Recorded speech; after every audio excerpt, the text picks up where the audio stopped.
Good morning, everyone. Thanks for joining me for another dose of virtual vitamin Z. My name is D'Nae. I'm an education specialist here at the Detroit Zoological Society, where we are celebrating and saving wildlife every day.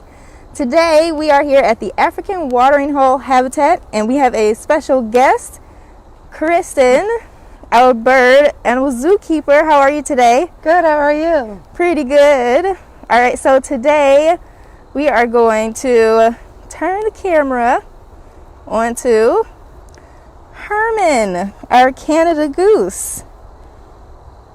If you can see him right here in the center, looks like he's preening his feathers right now. He's just hanging out. All right, so how long has Herman been a resident at the Detroit Zoo? So we received Herman from the Michigan DNR in October of 2019.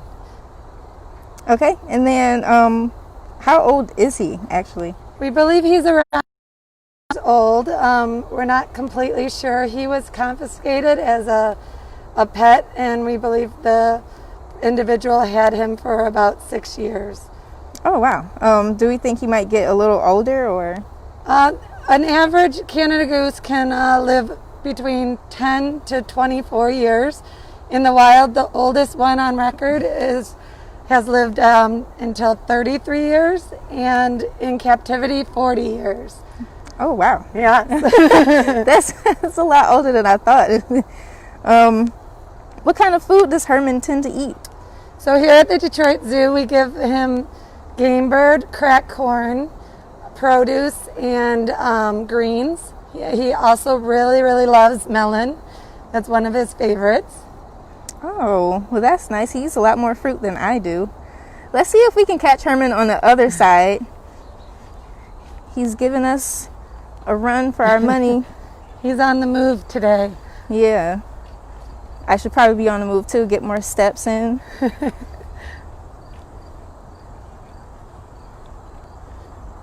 There he is.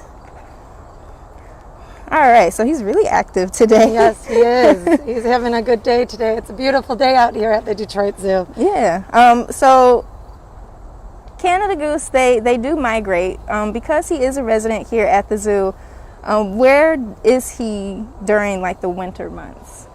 So it depends. There's a lot of Canada geese do migrate, but some have ended up not migrating if they're in temperate areas. Okay.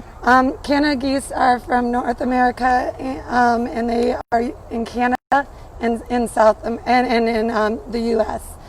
And normally they'll migrate down to the south for warmer weather, where they can be in lakes or ponds and be able to have the habitat they like that don't have frozen lakes. Okay. So if they're breeding in Canada, they're definitely going to be migrating down.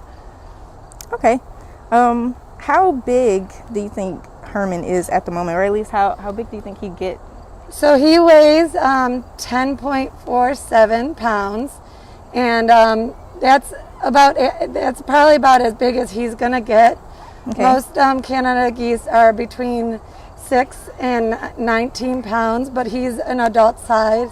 He's a little stunted due to his improper diet when he was young, but he can be about most Canada geese can be about 2.5 to 3.6 feet from beak to feet. Oh, okay.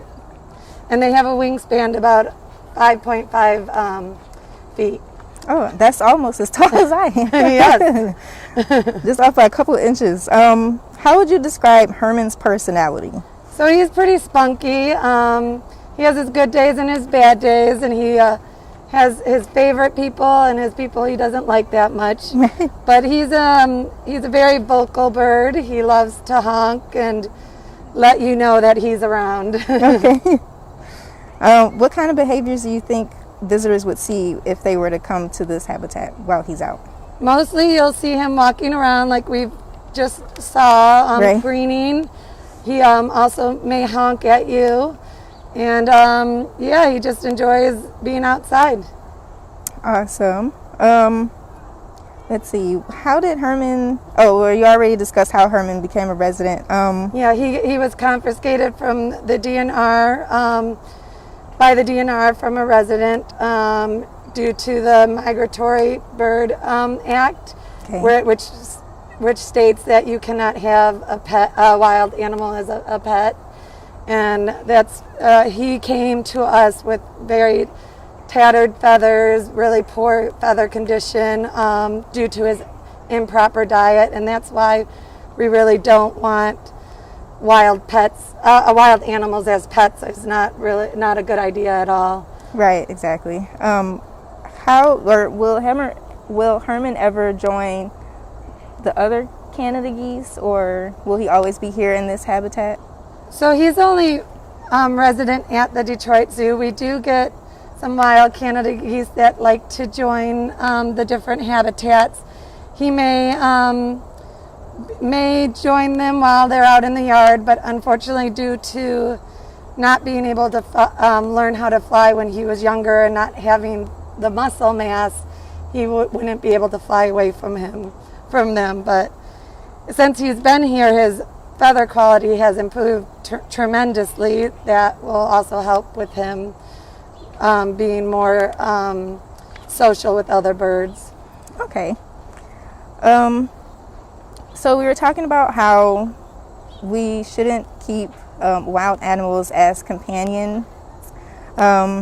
What should visitors do if they were to ever witness or see an animal that might have been in Herman's past situation? If you see young wildlife and you believe they've been separated from their parents, or you don't know if they're injured or whatnot, you should call your local rehabber for assistance. And you can also find this information on the DNR website.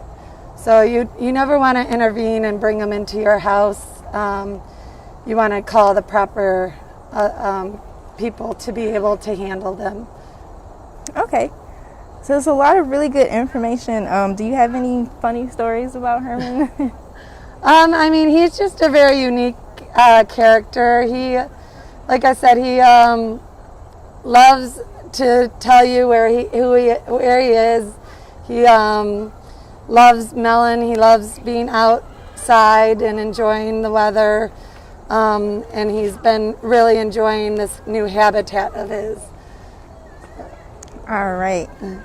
So I believe that is all the questions we have today. Just watch Herman as he walks away. Goodbye, Herman. We'll see you later. Thanks again, everybody, for tuning in for this morning's dose of virtual vitamin Z. And again, I just want to give a thank you to Meijer for sponsoring all of our virtual education programs so that we can provide more programming like this to you guys. Hope you all stay safe and have a great day.